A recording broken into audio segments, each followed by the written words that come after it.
Hey, we are live. Guys, I'm very excited about this one. Guess what? I just bought a brand new modem and a brand new router for my computer, and I have it hardwired by an Ethernet cable. Let's hope I don't get interrupted this time. That is so rude. Thank you, AT&T. But AT&T actually was very helpful when I was mad as a March hare, what I called them. And I'm trying to be nice. Okay, very important, guys, very important. February 8th. Down here, Responsible Anglers United. Look them up on Facebook. This is very important. We are going to be raising money to restock southern Louisiana with bass. Natural disasters down here, hurricanes, droughts have decimated our bass population. So, you know what we're going to do? We're going to buy our own bass. Responsible Anglers United. What's going to happen is Tyler Rivette has donated a guide trip on Lake St Clair this summer. $20 donation for a ticket. If you want to buy 16 tickets, go ahead. He's going to pick you up at your hotel, or he's going to pick you up at the airport in Detroit, take you to a hotel, feed you first, take you to your hotel. The next morning, he'll pick you up with his boat, take you fishing on Lake St. Clair. It's not a guide trip. He's going to take you fishing. Look that up on Responsible Anglers United on Facebook. Also, the Ultimate Fishing Show Detroit in Novi, Michigan, Grant. January 9th through 12th, 2025. Speakers, Kevin Van Dam, Mark Zona, Mark Romanak, and Mark Martin. I can't think of a better all-star cast. This sports show doesn't play, guys. It's serious. And speaking of Grant Rods, they're going to be there. Yes, we are. This guy right here, Frank Lepera. Did I say that, Frank? Right, Frank? Close. That's good. Lepera. Lepera. Okay. Hey, man, if that's the only thing I get wrong tonight, I'm doing good. But, man, get over there, guys. Tell him Jay Angel sent you, and have this guy, none other than Frank, put one of those rods in your hand. You will become a believer. I promise you. What do you think about that, Frank? Well, I'll tell you, and it's so easy to sell. You know, when we have people come into the booth, and we have a booth that has 2,000 rods in it. So, Jeez. I mean, we have everything from freshwater to saltwater fishing. We cover the whole array of the type of fishing that you do. But here's the thing. We're not going to set you up into something that isn't going to work for you, okay? We're going to make sure that whatever you want to go fish for, we're going to help you to do even better than you have in the past. Wow. I mean, I have one right here. This is my favorite. Walleye jigging. Oh, yeah. Smallmouth bass Ned rigging. Well, swim baiting. That's right. 6 Cuda is my favorite line that he makes.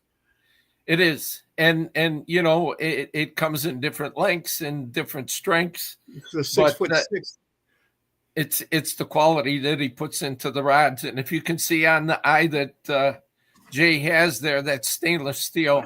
It's machined stainless steel, and it's not going to chip and break on you and ruin your day of fishing. If I can get all my fishing rods out of this, I want to show them a difference.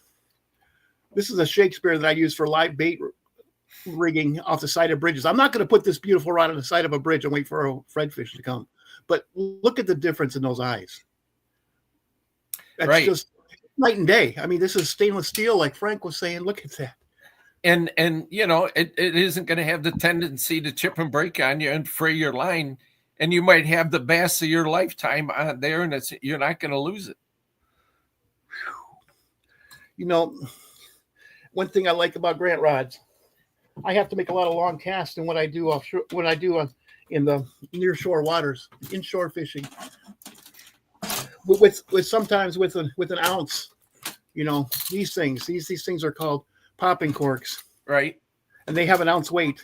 I can fling that, but you know, I know the technique for casting. You have to have the right technique, but I don't. The other guys are like, as hard as they can. No, let the rod do the work. Yep. If you have a Grant rod, it's going to fling that, and then with 100 feet of line out in a current, I can still feel a bite. You know, and it's the tendency, you know, it's the sensitivity that he has in his rods, you know, and we demonstrate, you know, how sensitive they are. But until somebody gets it in their hand, they just don't understand, when I'm jigging with somebody, that might not have a grant rod at the time, and I put one in their hand, they're amazed the difference in the feel of the bottom of the lake. You can feel if it's freshwater shells, or if it's rock, or if it's zebra mussels. It's just aquatic vegetation. It's hard to explain, but we can help get you to that point where you understand and set you up. That's why I say, guys, go to the Novi Sports Show, the Ultimate Fishing Show, Detroit, and have one of these guys put one of these rods in your hands. Yeah, we have, our top guys there, Brian Ballavander and Chris Stanhart and myself, and Jim will be there too. Yeah. I mean, he's the owner of Grant Rods. He's been doing this for 54 years, and you just can't beat it. We'll help you. We'll help you find the right audience I'd like to talk about. It's none other than International Freshwater Fishing Hall of Famer Jim Grant. That's right. What a fabulous honored guest, Frank Lepera, smallmouth expert. I'll never get that right, Frank. That's fine. I've been called worse. Just Frank by better people. Yeah. Frank, smallmouth expert. Thank you, Jim. It's quite an honor to have you listening in on my podcast. I love it. Man. But we were talking about, what about your friend, man? It's being inducted. Oh, Ron Spittler? Yes. Let me tell you a little bit about that. Ryan has been in, he worked for the Michigan DNR. Oh. And, there's, through the years, this man has dedicated his life, whether it was for the state of Michigan, or if somebody called him in to talk about fishing, he helped get organizations started. He'd help somebody that was deciding on, starting up a pond. His background is phenomenal. He had a degree from the state of Michigan, from the University of Michigan. And I'll tell you, when years ago, Lake St Clair was not that great of a lake to catch smallmouth. Okay. It was like a bowl of pea soup. And because of the zebra mussel was coming in, they cleaned up the lake. And what he implemented was a change that really upset a lot of the bass fishermen in the state. He wanted to go from a legal size of 12-inch to 14-inch. And look at what this lake is right now. It's one of the top 5 smallmouth bass lakes in the United States. It's just phenomenal. And you see all these big, FLW and, they're all here.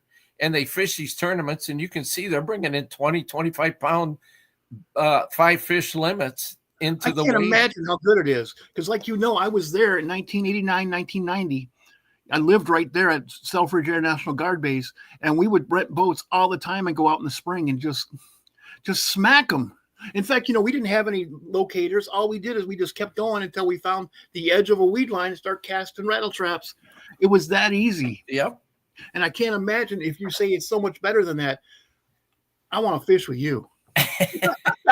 Yeah, they're bigger, and there's so many more fish now that it's phenomenal. It's turned in, like I said, it's one of the top 5 smallmouth lakes. And I'll tell you what, we've had a resurgence in largemouth bass in the lake as well. Wow. They might be having some dirty 30s now. Could be. With a lake that has that much food in it and that much area, and just wow. And tributaries and weed lines, and wow. So tell me more about your friend, man. Okay, so like I said, Ron had a lot to do with improving the fishing here in the state of Michigan. He introduced the actually salmon into the Detroit River way back into the 1980s. And to this day, you can still catch salmon in the Detroit River on Belle Isle. There's it's an island in between Canada and the United States. And in the spring of the year, you have a run on salmon coming through there, and the guys do great. So that was him. And not too long ago, There was somebody in Lake Erie that had caught salmon, and the only thing is it came from that first introduction of salmon into the Detroit River. So the salmon are spawning there now? Yes. Yep. Wow. There aren't too many freshwater, there aren't too many landlocked non-sea salmon that actually spawn naturally. Still going. That is incredible, man. What a great man. I'm glad he got in. I'm glad to see that people like that are honored, even if it is posthumously. He passed away a couple of years ago. He had ALS, and Sure. He was a friend of mine for 20 some years, and we did bass tournaments together.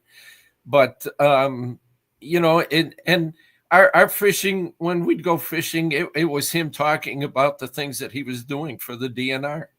Wow.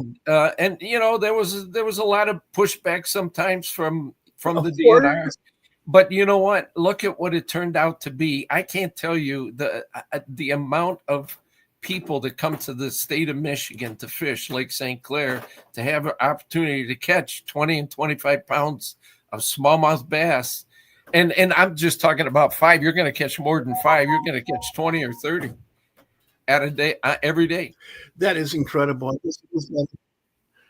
I guess it is better.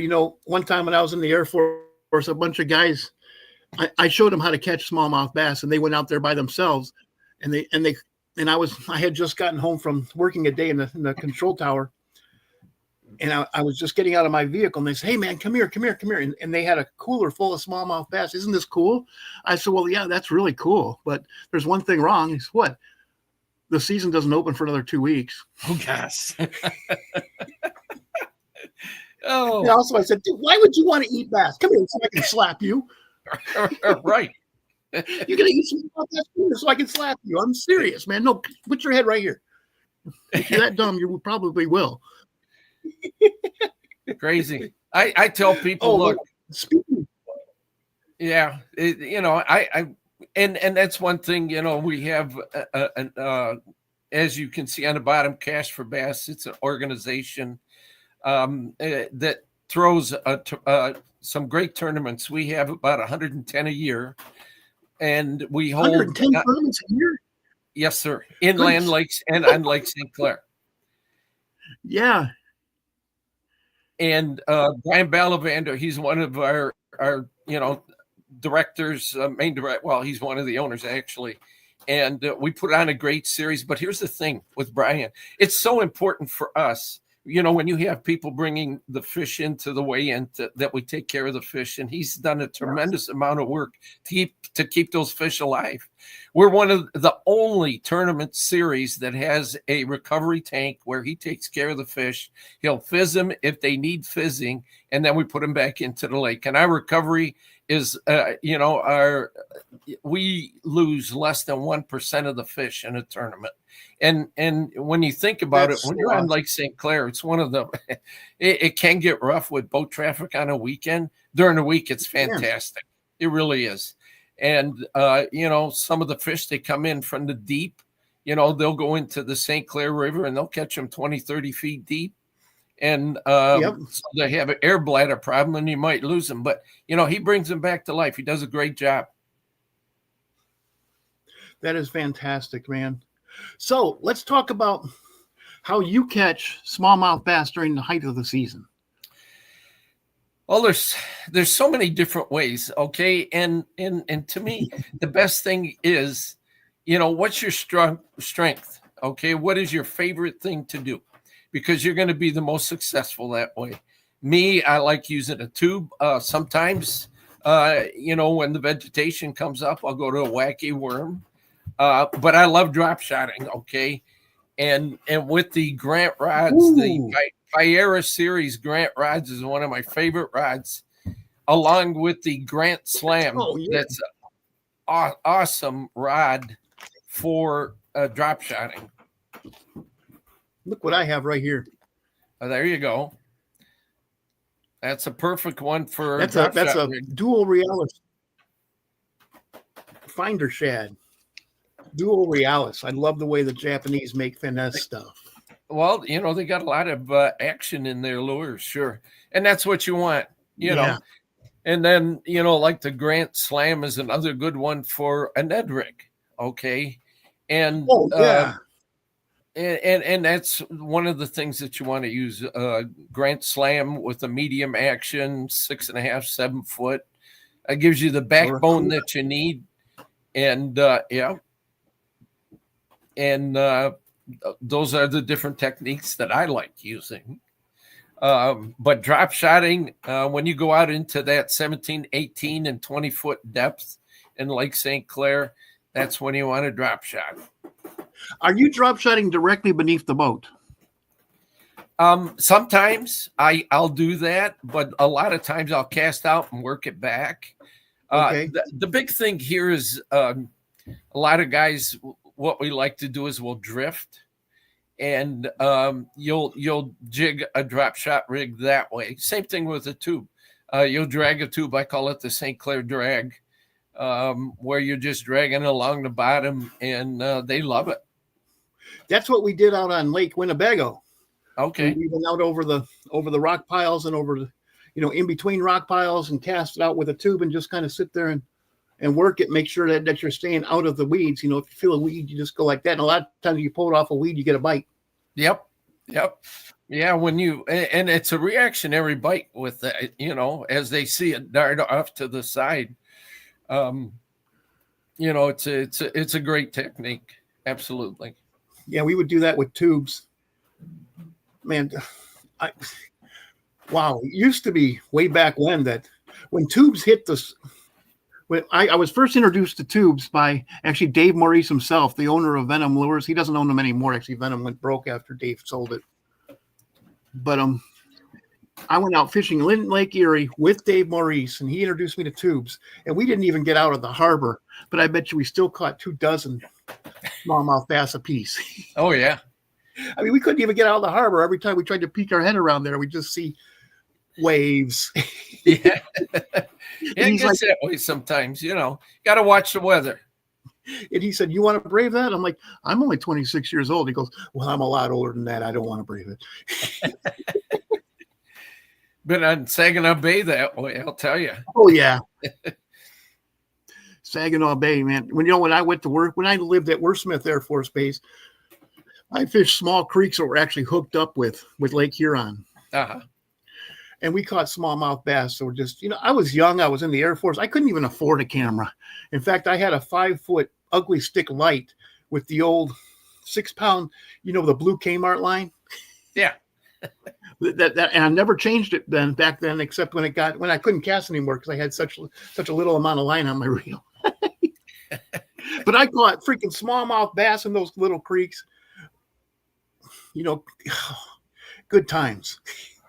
Yeah. Good times, Lake Huron, that whole body of water, Lake Huron, all the way down through Lake Erie.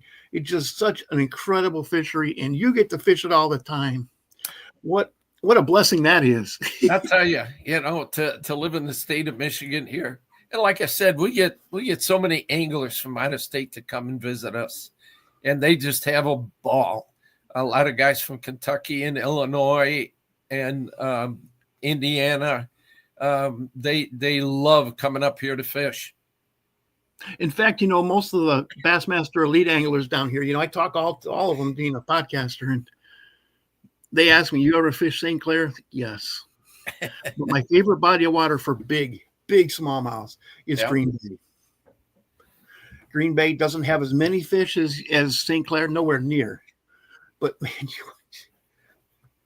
crystal clear water is just a whole can of worms. Yeah. Because, you can't fish directly under the boat because that spooks them. The water is so clear. If you go further north than Fish Creek, it's crystal clear.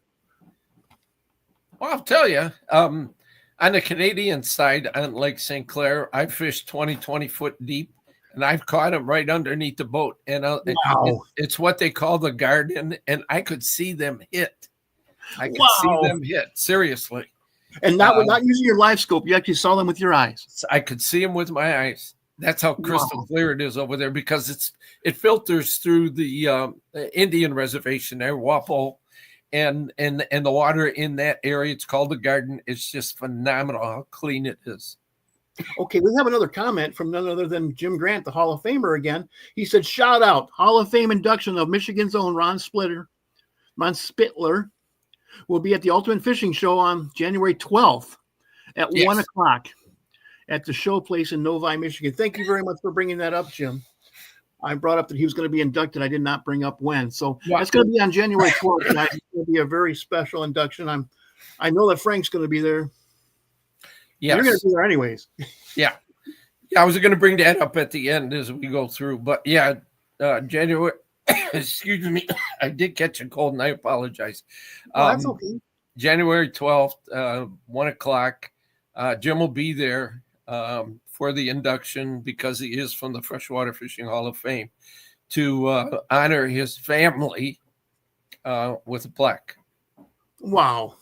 That is so awesome. You guys are doing that. What a great person. What a great example of a Hall of Famer. I'm getting to know a lot of these Hall of Famers because two of my friends, Daryl Christensen, I fished with him, Mike Norris, who was my mentor in the fishing industry. I used to do a radio show with him. Yep. Go ahead, do what you got to do. I'll keep talking. Both those guys are getting inducted this year, and now with Ron, wow, guys. No, and there's the people that are in the Freshwater Fishing Hall of Fame. They're Theodore Roosevelt. I mean, there's presidents and Shakespeare, and it's such a great honor.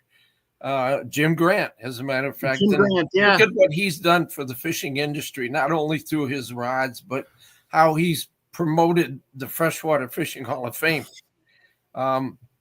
He sponsors a rod every year for a raffle, and all that money goes toward the Freshwater Fishing Hall of Fame. He also gave us the CUDA. The CUDA, I love my Tierra, CUDA, if you haven't figured the that Grand out. Slam. Yep. All those great rods. I mean, so many rods, so few time. Yeah. So little time, that's so much fun. So much fun. And speaking of Grant rods, with 6 pound line, with 6 pound fluoro, I don't see how you could cast out a Ned rig as far as you can, leave the bail open to let it fall straight down in 20 feet of water and work that in waves and feel a bite. Oh, you without can. using something like a Grant rod. And that's what's so I mean, every once in a while you can get one swallow it. But, and you can feel like go ahead. You can feel a fish fart on that when seriously. That's how sensitive the rods are. And I say that out of experience because I used to sponsor another rod company, very notable one, and I had an opportunity to fish with one of Jim's directors, and Brian Ballivander, and I tried his rod, and we were drop shotting at the time, and I couldn't believe the sensitivity. I wasn't catching the fish as well as he was. Wow. Well, I got a question for you. Sure. You want to drop shot something like this? Would you nose hook it? Would you nose hook this with something like an octopus hook? You could nose hook it. It depends what the fish wants. You're going to have to figure that out. Sometimes they want it right up the shank of the hook. Sometimes they want it nose hook. Okay. Because, I've done a little bit of, when the trout are deep, the speckled trout, that is, when they're deep and they're not biting very well, I have to go down to using something like this. And that's a great color for inshore because they primarily feed on shrimp. So, and I just have to barely move it, and I can catch trout when other people can't because they're using great big swim baits and 5-inch long swim. It's amazing how a 10-inch trout can eat a 5-inch swim bait. Yeah. And he swallows it that fast, and I think I have a fish. When you're using a big old beefy rod like this, a 10-inch fish doesn't give you much of a fight. No. But at the same time, you can catch a 20-pound red, and I don't want to miss that. I can't keep a 20-pound red because it's too big, but I need that picture. Yeah. Yep. That's the money fish for me. Look what I caught. And the guys who fish there all the time are like, big deal. Like the Cuda rods from Grant, I like using them like for jigging with silver buddies in the fall. Fall's a fantastic time to come up here fishing. It truly is. There's less boat traffic, and you can you have to find a fish first of all, of course. But with the sensitivity, you lose a lot of bait. I mean, a lot of hits if you're not feeling that bite on that silver buddy as it's dropping. Explain what a silver buddy is. Oh, it's a weighted. Let me see. I have one here. Oh, that'd be cool.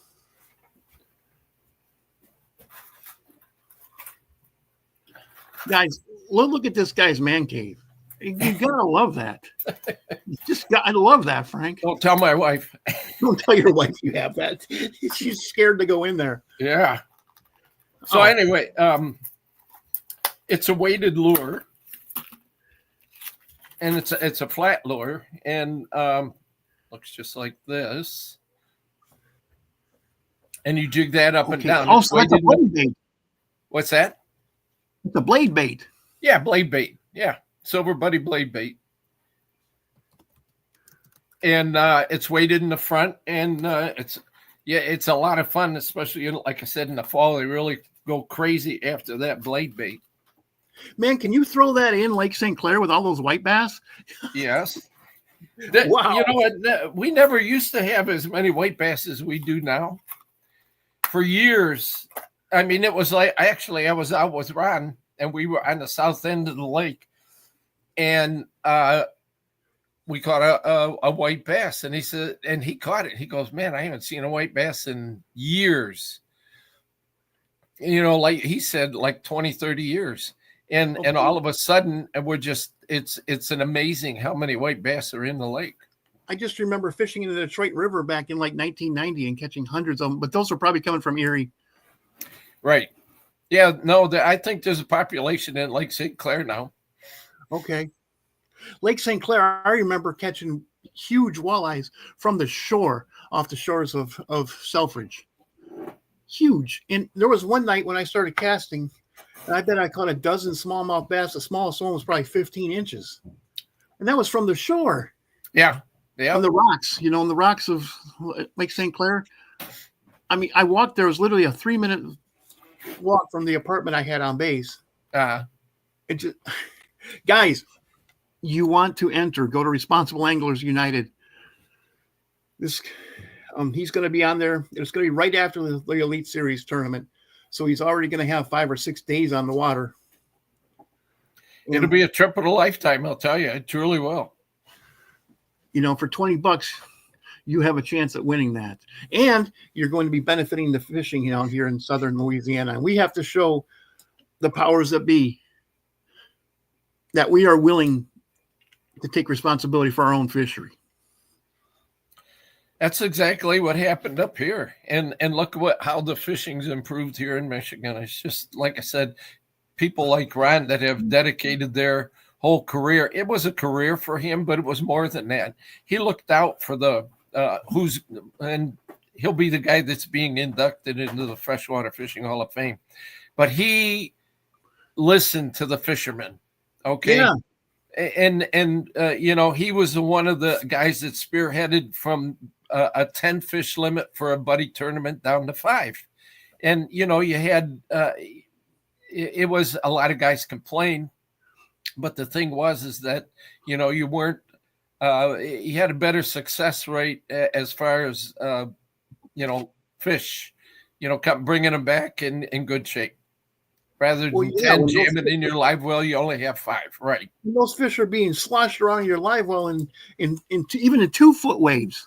Yeah, Yeah. You're going to get splashed around because, guys don't slow down. No. Actually, after the operation I had, I have a hard time getting in. I have a hard time fishing out of a bass boat now. Oh, really? Those guys don't slow down. And if there's 2 footers there, it's painful. Yep. So, but, I will survive. Some of the techniques that I like talking about also when you're on Lake St. Clair and with the spot lock with the trolling motors, that's huge here on Lake St. Clair now. Being able to stop on a spot and cast around, but also, because of the wind and that, you do a lot, like I said, you do a lot of drifting. And with that, you're able to control your drift. Yes. Where you're at a certain speed, and you have instead of worrying about where the boat is, you set your course, you set your speed how you want to be fishing, and you spend more time casting and catching fish rather than the guy in the front of the boat. He's always at a disadvantage if he's on that trolling motor all the time. Yeah. So, with the controlled drift, with the Minn Kota trolling motor, it's just a new way of fishing. It really is.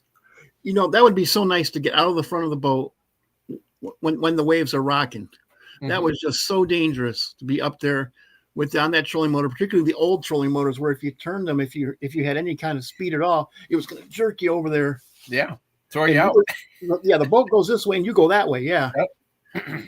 I remember that just scared me. I used to sit down. I had a chair. I didn't have a pedestal seat. I had a chair seat in the front of my boat so I could sit down and cast in heavy waves. Yep. I didn't care. People made fun of me. You can make fun of me all day long. I don't care, man. Exactly. You're going to be the one who's going to have to be pulled back into your boat, not me. Yep. And when you're fishing in northern waters, I don't care if it's August. That water could still be 65 degrees. Yep. Which they don't understand is enough to cause hyperthermia in about 20 minutes. Yeah. And if you get detached from that boat, that's oh yeah, you're done. Yeah. Yeah. Because most guys don't wear PFDs, which is something I do anymore. Mm-hmm. I have an inflatable. It's comfortable to wear. I can even wear it under my parka. Yep. I can wear my parka about 3 days a year down here.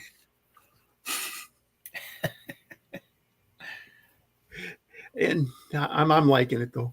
I'm liking it. So tell me a little bit more about Cash for Bass. How could a guy get information about Cash for Bass? And is it only in Michigan? It is. We're in southeast and southwest Michigan. So we cover the inland lakes in those areas, but on Lake St. Clair, we hold some major tournaments here. Opening day is phenomenal. We draw a number of boats. Our payback's about 85%. Wow. Of what we bring in. That's and that's not sponsored. There's a lot of tournament series here that, they throw their sponsored things in as their payback. No, we pay back 85% of the amount of money cash. And, we have sponsors also, and there's drawings at the end of the tournament. Sure. For everybody to have an opportunity, but our payback for our tournaments are based on what we take in and pay back about 85%. We have great turnouts here. We fish Saturdays and Sundays on Lake St. Clair. And if you go to the website, we don't have the calendar up for 2025 yet, but it will be soon. We're kind of determining where we're going to be holding our classic in the fall. All the lakes have been put in for the year as far as at the websites, for the DNR websites to make sure that we get them in first so that we have first chance at these ramps. You and what's that? You fish Houghton Lake for Cash for Bass? We were there. We were there in the fall. What a phenomenal! I haven't been there in a while. We had a great turnout. We had 45 boats that made it to the classic have to qualify to get into the Classic. Sure. And the fishing was just phenomenal. It truly was. Smallmouth, there was very few largemouth, although some guys that were fishing for them specifically, they did okay. But the smallmouth fishing in Houghton Lake is unbelievable. I had a Another great lake time. I did really well on. This was back in the 80s. Was Klinger Lake in Southwest Michigan. Uh-huh. That's in my town of White Pigeon. Uh-huh. Man, but that's just, that was back in the 80s. I'm sure things have changed. But it's getting to be about 35 after the hour. Do you have any shout outs you'd like to do? Well, I do. The first one I'd like to shout out is DNR Sports. Randy Van Dam, that's Kevin Van Dam's brother, owns DNR Sports Shop. They have a number of different boats, boat manufacturers there.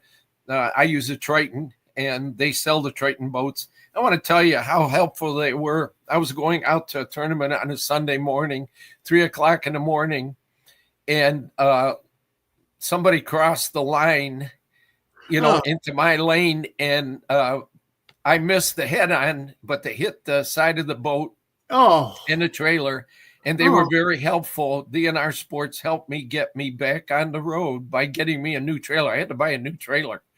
And they took care of everything for me.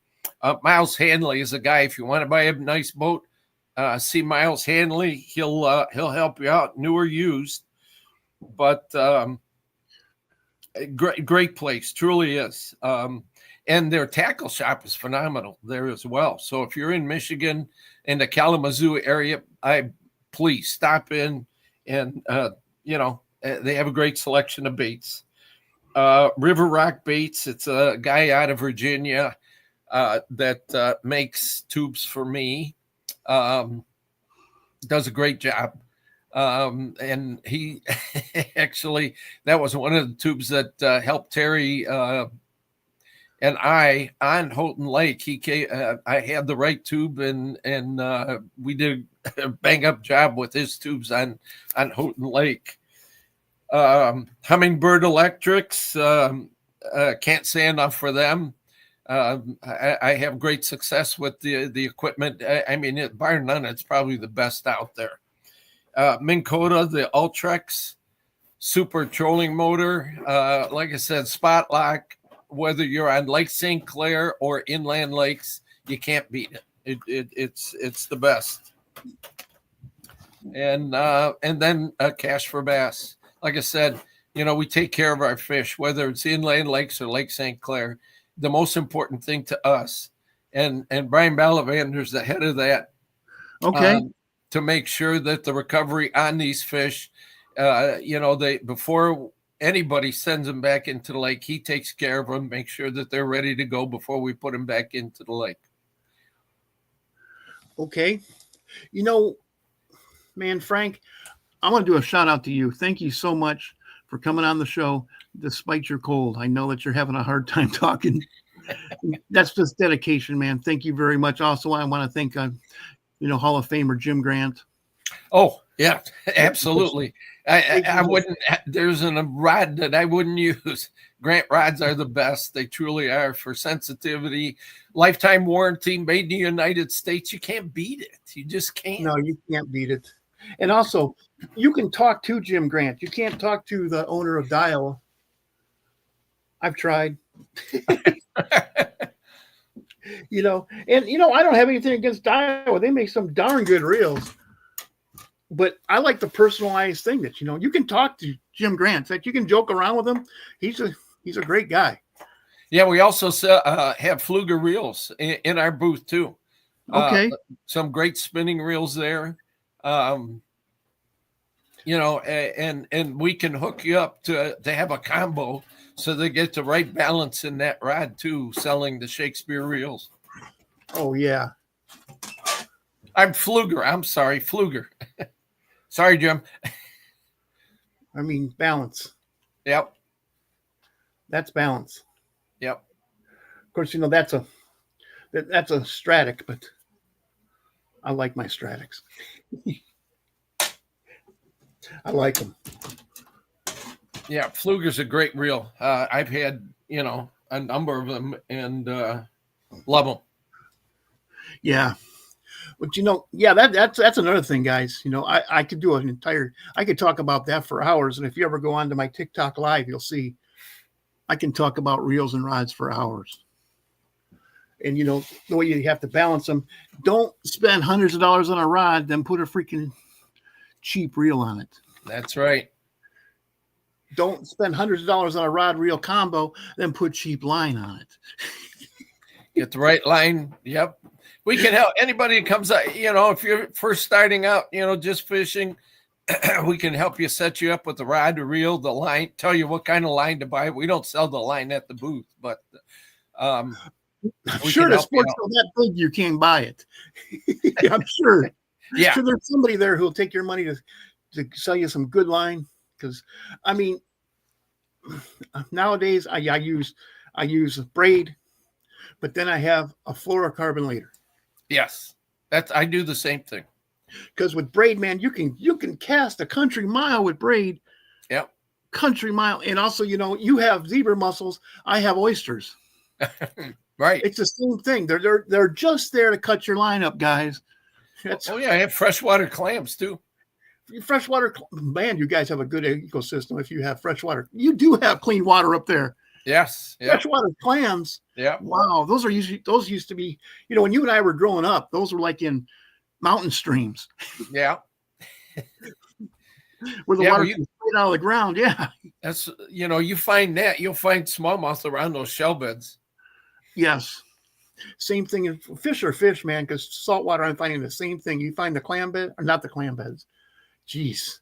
If you find the oysters, you're going to find the fish. Yep. If you find the clam beds, you're going to find the fish. In fact, my favorite place to fish in the Illinois River is called the clam beds.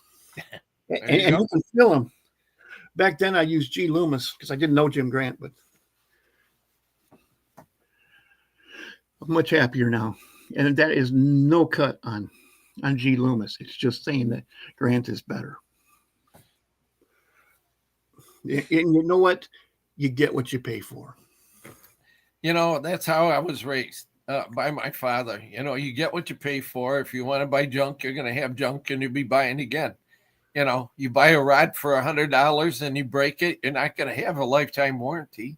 You're going to spend $200 on. So you're just going to have a broken rod. Right. Yep. I like that. You buy a rod for $100 and you break it, you just have a broken rod. That's right. You break a grant, you call up Jim and say, "Hey, Jim, man, got some bad news."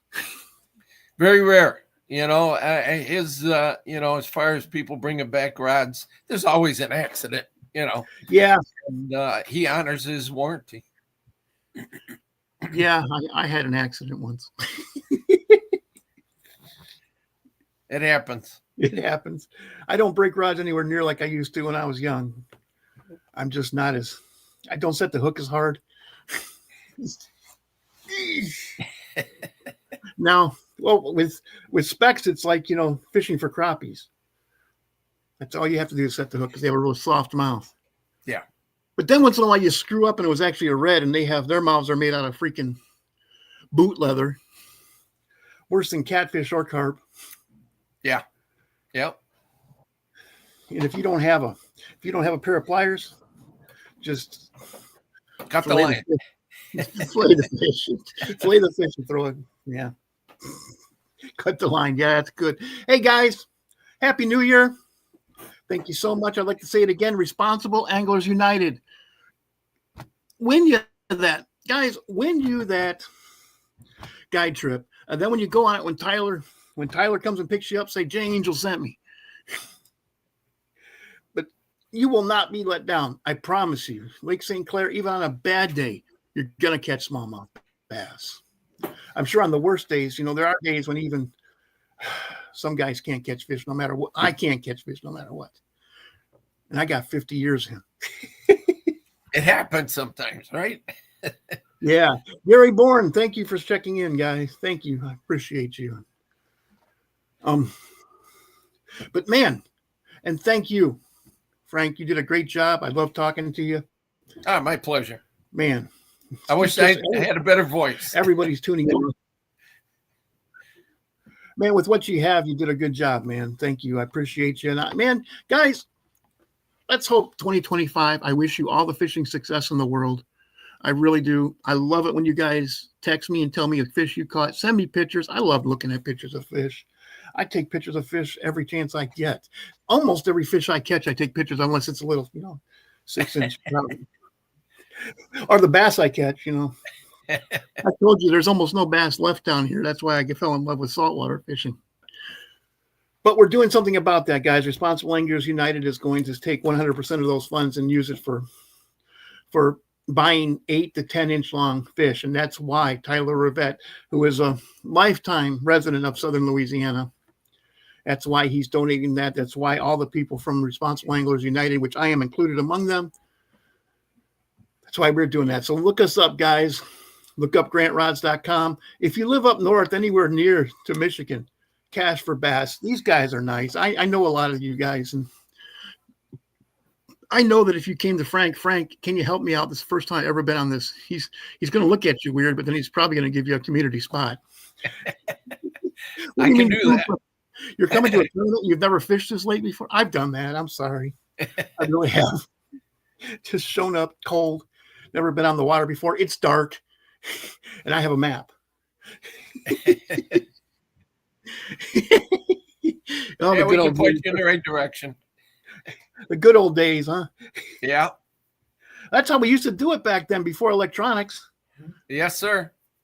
And we were successful doing it too. Yes. I told you about that, on Lake St Clair. Just, okay, here's a weed line. Let's follow it out to where it stops. Okay, right here. Throw out the anchor.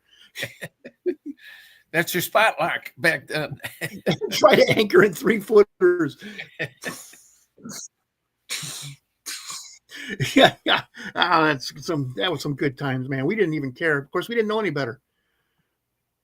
But I tell you what, that produces good fishermen. It does. When you have to figure it out like that, and all trial and error, no YouTube videos, nothing. You just have to go out there and fish. Wow. Well, anyways, guys, I'm going to end the podcast with that. Happy New Year. Frank, thank you so much for powering through this. I really appreciate you. And stick around for a couple minutes. I'm going to end the podcast now. Okay. Thank you for the opportunity. Happy New Year. You're very, very welcome. And everybody here, thank you for tuning in.